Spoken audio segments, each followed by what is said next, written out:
Ester रोजरेड को लेकर भाग रहा था और फिर से उनका मुकाबला शुरू हो गया था। वो कहता है किसे पता, हमें बस जीतना है। और पीछे से ड्यूक और उसका डैड वो भी भाग रहे थे और विलियम ने ड्यूक को उठाया हुआ था। वो कहता है डैम इट, हम तो फिर से लेट हो गए। तो रोजरेड कहती है नहीं नहीं, हम अभी भी जीत सकते हैं। वो कहता है हाँ, ये दोनों तो बहुत ज्यादा बूढ़े हैं, ये कुछ नया नहीं है, हम लोग आराम से जी सकते हैं। तो ड्यूक गन निकालता है। वो कहता है अच्छा तो इसे ट्राई करो। तो वो बड़े खतरनाक लग रहे थे और तभी वो शूट करता है। तो रोजेट चिल्लाती है एस्टर, लेकिन वो गोली उसके कंधे पे लगी थी और वो चॉकलेट थी। वो कहता है क्या ये चॉकलेट है?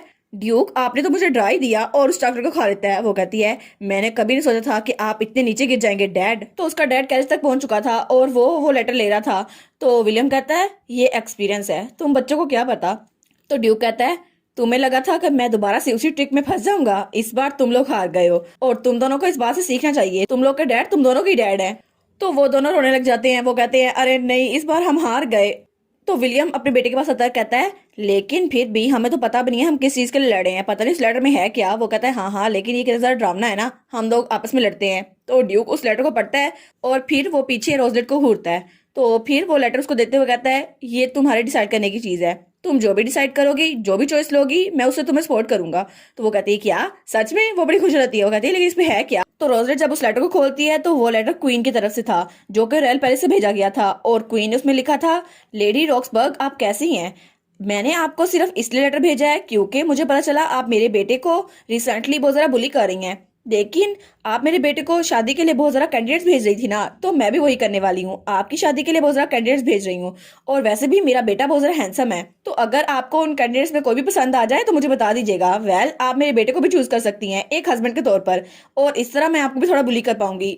तब रोजलेट उस लेटर को पढ़ रही होती है तो क्वीन ने आगे लिखा था अगर तुम क्राउन प्रिंस को चूज करोगी तो मुझे बहुत ज्यादा खुशी होगी, अब बाकी सारी ब्लेसिंग तुम्हारे साथ है। और तब उसने उस लेटर का पेपर एरोप्लेन बना लिया था। वो कहती है उनको पता चल गया, उनको पता चल गया, गुड।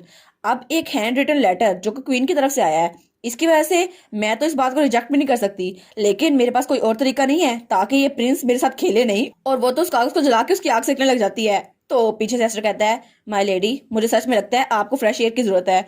तो तब वो लोग बाहर गार्डन में आ जाते हैं। वो कहती है डैम इट, अब अचानक मैं क्या करूं जिसकी वजह से मैं उस प्रिंस से पीछे छुड़ा पाऊं। लेकिन 65 साल जीने के बाद मेरी जिंदगी में तो मैरिज और डेटिंग के लिए कोई जगह नहीं बची, अब मेरे कोई फायदा नहीं है। अगर मैं उसे शादी कर भी लूं और सेपरेट रूम यूज करूं, फिर भी कुछ अरसे बाद मैं उसको तलाक दे दूंगी और फिर उसको बाहर निकाल दूंगी।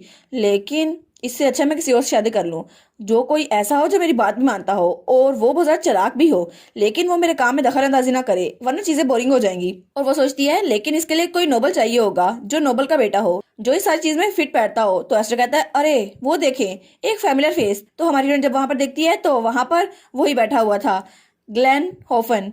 तो वो उनको देखते हैं। वो कहता है आप यहाँ पर क्या कर रही हैं? तो रोजलेट सोचती है अरे हाँ, ये लड़का ये भी तो एक नोबल है ना। तो वो कहती है हम बहुत दिनों बाद मिले, अब तुम्हारे घर में सारे हालात कैसे हैं? वो कहता है सब कुछ बिल्कुल ठीक जा रहा है, थैंक यू, आपकी वजह से मैं अभी तक सेफ हूँ और मैं आपकी सर्विस में हाजिर हूँ, अगर आपको मेरी जरूरत है तो मुझे बुला लें। वो सोचती है ये तो बहुत ज्यादा चालाक भी लग रहा है, और इसकी फैमिली, लेकिन ये किस फैमिली से आता है? वो कहती है तुम्हारी फैमिली का नाम क्या है? वो कहता है मेरी फैमिली, मेरे डैड का नाम था बैरन होफन और वो एक बैरन थे, लेकिन वो चल बसे और फिर मेरी मॉम ने आपके अंकल से शादी कर ली, लेकिन मेरे डैड की लैंड वो वापस से रॉयल फैमिली के पास चली गई। तो वो सोचती है अरे हाँ, ये तो बैरन का बेटा है और इसके पास तो जमीन भी है, ये इतना ज्यादा फ्लैशी तो नहीं लग रहा, लेकिन अगर इस पे काम किया जाए तो शायद ये प्रिंस की तरह गुड लुकिंग लगेगा, और वैसे भी अगर इसको मैं अपनी साइड पे रखूं तो काम जरा आसान हो जाएगा, फिर तो मुझे मसला ही नहीं होगा कोई, मैं तो रॉयल फैमिली को भी टक्कर दे सकती हूँ। वो कहती है वैसे तुमने मुझे बताया नहीं तुम कितने साल के हो? वो कहता है क्या मैं तो इस साल 20 साल का होने वाला हूँ। तो वो कहती है अच्छा, और वो दिल में सोचती है चलो 4 साल का एज गैप तो परफेक्ट रहता है। तो फिर जाते हुए कहती है तुम मेरे साथ चलो। तो वो कहता है क्या आपके साथ? और तब वो उसको अपने स्टडी रूम में ले आई थी और वहां पे बहुत सारे डॉक्यूमेंट्स पड़े हुए थे। वो कहता है वेल, क्या मैं इसको स्टार्ट करूं? तो हमारी हीरोइन कहती है क्या अभी? तो वो कहता है हाँ बिल्कुल। और तब वो बहुत ज्यादा ब्लश करता है और तब उसने काम शुरू कर दिया था और बहुत ज्यादा तेज से काम कर रहा था और उसने तो अपने हाथों से दिल का साइन भी बना लिया था। वो कहती है सच में ये इतना ज्यादा हार्ड वर्किंग है, ये तो बहुत ज्यादा तेज से काम कर रहा है और इसके हाथ तो बहुत ज्यादा जल्दी काम कर रहे हैं, ये तो मेरे डैड से भी ज्यादा तेज है, मैंने कभी नहीं सोचा था कि मैं इसको जज करूंगी, लेकिन इसके रिजल्ट देखने होंगे मुझे। और फिर हमें उस दिन शाम का सीन दिखाया जाता है जब उसने सारा काम खत्म कर लिया था। तो हमारी हीरोइन कहती है चलो मैं देखती हूँ तुमने कैसा काम किया। तब वो डॉक्यूमेंट्स को देखती है तो वो बिल्कुल परफेक्ट थे और उनमें जो काम था वो बिल्कुल परफेक्ट किया हुआ था, और तब उसने तो वहां पर ग्राफ भी बनाए हुए थे जैसे कंप्यूटराइज हो। तो वो कहती है क्या ये सच में एक ह्यूमन एक्सेल है? ये तो बड़ी जरा अच्छी बात है। तो वो चिल्ला कहती है, मेड्स अभी यार इसको लेके जाओ। तो वो कहता है, क्या मुझे कहाँ लेके जा रही हैं? तो मेड्स उसको लेकर कमरे के अंदर बंद हो जाती हैं। वो कहता है, क्या मुझे छोड़ दें। अब हमारी हीरोइन मेड से कहती है, ग्लेन के कपड़ों की और उसकी रिंग की मेजरमेंट लो। तो सब कहती है, यस माई लेडी। तो पीछे से वो चिल्ला रहा होता है, प्लीज मुझे छोड़ दो, तुम लोग करने क्या वाली हो? तो फिर वो एक मेड से कहती है, जाओ और अच्छे से हेयर ड्रेसर को बुला के लाओ जो हमारी फैमिली के लिए साइन किया गया है, और इसके अलावा मुझे रिंग के लिए अच्छा साइज चाहिए होगा, कोई गोल्ड की रिंग या फिर कोई डायमंड, कौन सा अच्छा रहेगा? तो तब वो सोचती है, अरे हाँ, मैं इस लड़के को खो नहीं सकती, ये तो पूरा चलता फिरता कंप्यूटराइज सिस्टम है, इसकी वजह से मेरे काम में आसानी हो जाएगी। तब वो दरवाजा खोलते हुए कहती है, लॉर्ड होफन, आपको डायमंड पसंद है क्या? तो तब वो बेचारा तो अपनी इज्जत बचा रहा था। वो कहता है, हाँ शायद, लेकिन वो तो बेचारा कांप रहा था और सारी मेट्स उसकी मेजरमेंट ले रही थी और उसके ऊपर तो पूरी की पूरी टेप थी। तो वो सोचता है, पता नहीं इनको क्या हो गया है, नॉर्मली तो ये मुझे हरास करती रहती है, मुझे इग्नोर करती है, पता नहीं अभी ये क्यों कर रही है। और तब हमें एक हफ्ते बाद का सीन दिखाता है जब मेड कहती है, माई लॉर्ड, यंग मिस्ट्रेस आपसे मिलना चाहती है। तो वो सोचता है, मुझे लगता है कि वो मुझे बेचने वाली हैं क्योंकि मैं बिल्कुल यूजलेस हूँ, उनको मेरा काम पसंद नहीं आया, लेकिन अभी क्यों, शायद वो मुझे जलील करना चाहती हैं। लेकिन हमारी हीरोइन कहती है, ओ ग्लेन, तुम तो बहुत ज़्यादा अच्छे लग रहे हो। तो वो कहता है, प्लीज मेरे साथ मजाक करना बंद कर दें। वो हमारी हीरोइन कहती है, नहीं नहीं, मुझे लगता है तुम्हें तारीफ अच्छी नहीं लगी, लेकिन चलो तुम मुझे अच्छे लग रहे हो। तो तब वो लोग अंदर दाखिल होते हैं तो ड्यूक उन सारे डॉक्यूमेंट्स को देख रहा होता है। वो कहती है, ये सारे डॉक्यूमेंट्स जो आप देख रहे हैं ये लॉर्ड ग्लेन ने बनाए हैं और अभी मैं उस शख्स को आपके पास लेकर आई हूँ ताकि आप उससे बजाते खुद मिल सकें। तो तब वो सारे डॉक्यूमेंट्स को देखता है और उसको तो पसीना आ रहा था। वो कहता है, सच में? और हमारी हीरोइन की तरफ देखता है तो हमारी हीरोइन कहती है, हाँ ये इसी ने किया है। तो वो तो ब्लश करने लग जाता है। वो कहता है, हाँ मैं इस बात के लिए राजी हूँ, मेरी ब्लेसिंग तुम्हारी तरफ ही है। तो ग्लैन सोचता है, क्या ब्लेसिंग? तो तब हमारी हीरोइन उसके सामने झुक जाती है। वो कहता है, क्या ये मेरे सामने झुक क्यों रही है? तो तब वो रिंग निकालती है और कहती है, लॉर्ड ग्लैन, क्या आप मुझसे शादी करेंगे? तो वो बिल्कुल उसके सामने था और रोजेट की आंखों में तो चमक थी और उसने तो डायमंड रिंग तैयार भी की हुई थी। तो पीछे से सब लोग ताली बजाने लग जाते हैं, सब कहते हैं, कांग्रेट्स कांग्रेट्स। तो वो सोचता है, आखिर यहाँ पर हो क्या रहा है, ये मुझे प्रपोज क्यों कर रही है, लेकिन इस सब का मतलब क्या हुआ, कहीं मैं कोई ख्वाब तो नहीं देख रहा? लेकिन जैसे ही हमारी हीरोइन सोचती है वो उसका प्रपोजल एक्सेप्ट कर लेगा, वो अपनी छड़ी वहां पर फेंकता है। तो वो कहती है, क्या? तो वो उसकी छड़ी वहां नीचे गिर गई थी। तो हमारी हीरोइन सोचती है, अरे हाँ, मैं तो उसको प्रेजेंट देना ही भूल गई, शायद मुझे इसे एक नई छड़ी लेके देनी चाहिए।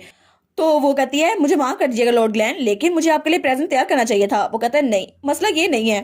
तो फिर वो रोते हुए कहता है, मुझे लगा था कि मैं कोई नोबडी हूँ, लेकिन फिर भी आपको मेरी रिस्पेक्ट तो करनी चाहिए थी ना, कम से कम आप एक बार मुझसे पूछ तो लेती, लेकिन आखिर में आपने मुझसे कुछ नहीं पूछा और मुझे प्रपोज कर दिया। तो वो कहती है, अगर मैं पूछ भी लेती तो रिजल्ट सेम ही होता। वो कहता है, हाँ बिल्कुल लेडी रोजलेट, लेकिन मैं श्योर हूँ कि आप यही चाहती थी, हमेशा से यही चाहती थी।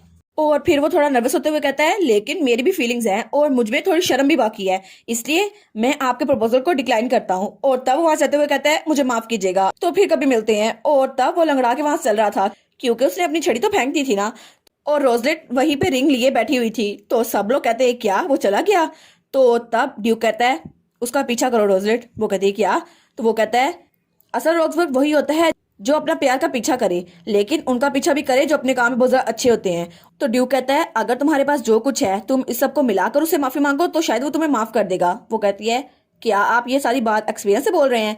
वो कहता है, हाँ बिल्कुल, क्योंकि तुम्हारी मदर की साइड की फैमिली से तुम्हारी मदर के मरने के बाद मैं तुम्हें ऐसे ही वापस लेकर आया था। तो वो कहती है, ठीक है, मैं आपकी बात पल्ले से बांध लूंगी फादर। और तभी वहां से विलियम निकलता है। वो कहता है, माय लेडी। वो कहती है, अब क्या हुआ? वो कहता है, अगर वो कुछ ऐसा कहें जो आपको बुरा लगे, फिर भी आपकी गलती हो भी, तभी आप चुप रहिएगा, शायद इससे हालात अच्छे हो जाए और वो आपकी बात मान जाए। वो कहती है, क्या तुम भी एक्सपीरियंस से बोल रहे हो? वो कहता है, जी जी बिल्कुल। तो वो कहती है, ठीक है, तुम्हारी बात भी मेरे पल्ले से बन गई। और वो कहती है, मैं दोनों की बात मानूंगी। और तब हमें ग्लैन दिखाई देता है जो दीवार का सहारा लेके वहां जा रहा था, लेकिन वो धड़ाम नीचे गिरता है और वो गहरे सांस ले रहा था। तभी हमारी उन कहती है, लॉर्ड ग्लैन, और वो उसको उठाने लगती है। वो कहती है, प्लीज मुझे अलाउ कीजिए, मैं आपकी हेल्प करूं। वो कहता है, नहीं, इसकी जरूरत नहीं है, मैं बिल्कुल ठीक हूँ। और उसका हाथ झटक देता है। तो हमारी हीरोइन कहती है, मुझे माफ कीजिएगा, मैंने आपके बारे में कुछ नहीं सोचा, लेकिन मैंने आपको जो पोजीशन ऑफर की है वो मैंने अपने माइंड में ये बात रख के की है कि इसकी वजह से हम दोनों को फायदा होगा, लेकिन फिर भी बहुत कुछ है जो मुझे आपको एक्सप्लेन करना होगा। तो वो कहता है, क्या इसकी कोई रीजन है?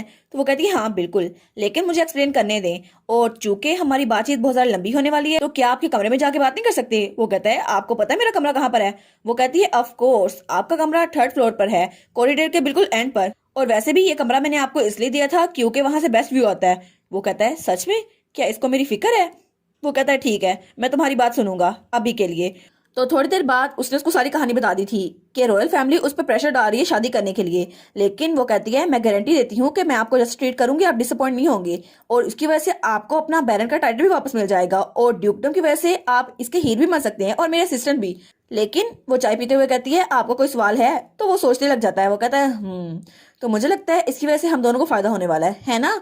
तो वो सोचती है अरे हाँ, अगर फायदा ना होता तो तुमसे बात ही क्यों करती, मुझे कौन सा तुमसे प्यार है। तो वो उसके सामने बिल्कुल चुप रहती है, जैसे कि उसको बताया गया था उसने वो बात पल्ले से बांध ली थी। तो तब वो कहता है लेकिन मुझे कब तक आपका फियांसे बन के रहना पड़ेगा। तो हमारी फ्रेंड कहती है 20, जब तक मैं 20 की नहीं हो रहती आपको मेरा फियांसे बन के रहना पड़ेगा। वो कहता है अच्छा, इसका मतलब है 4 साल, ठीक है। तो वो कहती है और इसके बाद एग्रीमेंट की पूरी रिस्पॉन्सिबिलिटी मेरे ऊपर होगी, तो ड्यूकडम आपको सारे एक्सपेंसेस देगा जब तक आप किसी और से शादी नहीं कर लेते, और जब आप किसी और से शादी करेंगे तो सारा खर्चा मैं उठाऊंगी। तो ग्लेन कहता है क्या इसकी वजह से मेरी मॉम या मेरे ब्रदर की तरफ कोई हार्म होगा। तो वो कहती है नहीं, मुझे लगता है सारी चीजें सेफली हो जाएंगी, इसलिए कोई खतरा नहीं है। और वो सोचती है क्योंकि ऑफ कोर्स मैं उनको प्रोटेक्ट करूंगी और तुम्हें भी। तो फिर वो कुछ सोचता है और फिर अपने मुंह पे हाथ रख लेता है। वो कहता है ठीक है मैं समझ गया, और तब वो शर्माते हुए कहता है मैं एक्सेप्ट करता हूँ। और वो सोचता है शायद मैं इनके बारे में गलत था, ये तो बहुत ज्यादा अच्छी लड़की हैं। तो तब वो उसकी फिंगर में रिंग डाल देती है और उनकी एंगेजमेंट हो जाती है। वो कहती है जब तक हमारा कॉन्ट्रेक्चुअल रिलेशनशिप है मैं प्रॉमिस करती हूँ कि आपको प्रोटेक्ट करूंगी, और जब तक रोजलिट रॉक्सबर्ग की फियांसे के तौर पर आप यहाँ पर है कोई भी आपको डिसरिस्पेक्ट नहीं करेगा लॉर्ड ग्लेन। तो वो अपनी रिंग को देखता है और वो सोचता है अगर ऐसी बात है तो मेरी भी एक रिक्वेस्ट है। तो वो सोचती है जरा देखो सही कितना ज्यादा चमक रहा है ये। तो हमारी बहन कहती है हाँ हाँ बताओ मुझे क्या बात है। तो वो सोचती है इसके हाथ में जो रिंग है ना ये डायमंड की है, ऑफ कोर्स ये चमकेगा ही। तो ग्लेन कहता है आप मुझे लॉर्ड ना कहा करें, मैं बहुत ज्यादा अनकंफर्टेबल हो जाता हूँ, प्लीज मुझे ये कहना बंद कर दें। तो वो अपने हाथ में रिंग खुद डाल लेती है। वो कहती है अच्छा ठीक है मैं ऐसे ही करूंगी। वो कहता है लेकिन माई लेडी आपके हाथ में रिंग मुझे डालने दे। वो कहती है नहीं नहीं, इससे फर्क क्या पड़ता है, वैसे भी आज से हमारा रिलेशनशिप शुरू होने वाला है, तो इसको सेलिब्रेट करने के लिए हम थोड़ा काम ना कर लें। वो कहता है क्या काम, अभी तो हमारी एंगेजमेंट हुई है। लेकिन हमें कुछ घंटों बाद का सीन दिखा रहता है और वहां पे परिंदे उड़ रहे थे। तो ग्लेन उसने बहुत सारा पेपर वर्क खत्म कर लिया था। वो कहता है मैंने खत्म कर लिया माय लेडी। वो कहती है सच में इतनी जल्दी। और वो दिल में सोचती है एक्सेल तो सबसे सारा बेस्ट है।